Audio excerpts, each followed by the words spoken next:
Donc Hachem, il dit, regardez, moi, j'ai détruit tous les premiers-nés d'Égypte, c'est-à-dire tout ce qui est idolâtrie, tout ce qui est croyance dans les lois naturelles. Et maintenant, j'ai sanctifié les premiers-nés du Ham Israël, j'ai sanctifié tout ce qui est premier chez vous. C'est-à-dire, je veux que ce qui est premier dans ce monde, vous me le donniez. De manière, quand vous allez me donner les prémices de ce que vous avez fait. Vous avez gagné de l'argent, vous me donnez à moi 10% de ce que vous avez gagné. Vous avez fait du pain, vous prélevez la challah. Vous avez un fruit, un arbre fruitier qui a donné des premiers fruits, vous me les donnez. Pourquoi? Parce qu'avec ça, vous allez complètement débarrasser cette chose-là de l'emprise de la Avodah Zarah. C'est fini, il n'y a plus d'emprise de l'idolâtrie, puisque maintenant, les prémices même de la chose, quelqu'un est fier de la première chose qu'il a réussi, il la prend, il la donne à Hachem. Donc ça annule complètement toute soi-disant cette olympiade, c'est-à-dire la vie de l'olympiade. La vie de l'Olympiade, des Jeux Olympiques, que toute la clipa de la Grèce, c'est ça, c'est d'arriver le premier, être le meilleur. Tout ce qui est premier, on le donne à Hachem. Donc ça y est, on a terminé avec l'idolâtrie.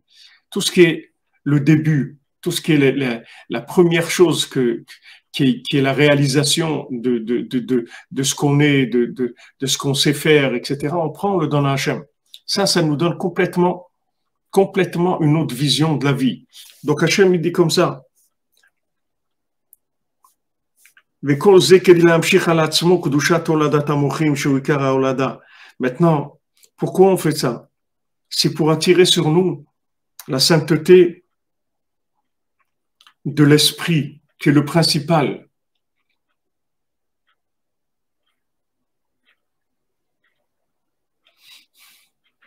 Hachem, c'est le premier et le dernier. Il n'y a que Hachem.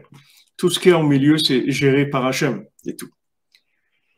Alors maintenant, quand il y a quelque chose, en fait, de matériel, même une naissance, un premier-né, en fait, ce qui nous intéresse dans le premier-né, c'est l'esprit qui va amener. Donc, quand on va donner le premier-né au Kohen, on va transformer complètement, c'est-à-dire tout ce qui est le côté emballage, le côté extérieur de ce premier-né, on va complètement le transformer puisqu'on l'a donné au Kohen. Du moment où on l'a donné au Kohen, il va rentrer au-dessus du temps, il va rentrer dans l'infini, comme le Kohen de Yom Kippour. Jour de Yom Kippour, il rentre dans le Saint des Saints, et à ce moment-là, il annule tout le mal. Donc maintenant, dans ce premier-né-là, que maintenant c'est la réalisation de tous nos rêves, de tout ce qu'on a fait. Alors ça, on le donne au Kohen, c'est-à-dire on le donne à Hachem. Avec ça, on montre que ce qui nous intéresse, c'est l'esprit de la chose. C'est pas le côté extérieur, c'est l'esprit de la chose. Et ça, on transforme la chose en esprit complètement. Et ça s'éternise. Comme je vous ai dit le Rav Yitzhak Abravanel, quand le roi d'Espagne lui a demandé « Fais-moi la liste de tes biens », alors il lui a fait la liste de ce qu'il avait donné à la tzedaka. Et le roi d'Espagne lui a dit « Mais tu as des biens que tu m'as pas dit. » Il a dit « Vous m'avez demandé ce qui m'appartient. Ce qui m'appartient, c'est ce que j'ai donné. Parce que ça, je l'ai inclus dans l'infini. Personne ne peut me le prendre. C'est pour l'éternité. C'est à moi pour l'éternité. C'est fini. Plus personne ne peut me le prendre. Ce que j'ai donné, c'est pour moi. C'est à moi pour l'éternité. Personne ne va me le prendre. Quand on a un prémisse, un premier fruit, on le donne à Hachem. Ça y est, on a pris l'esprit de la chose, on l'a éternisé, ça y est. C'est à nous pour l'éternité. Quand on a donné 10% de ce qu'on a gagné, on a éternisé notre argent. Quand on a donné le premier-né au Kohen, on l'a éternisé.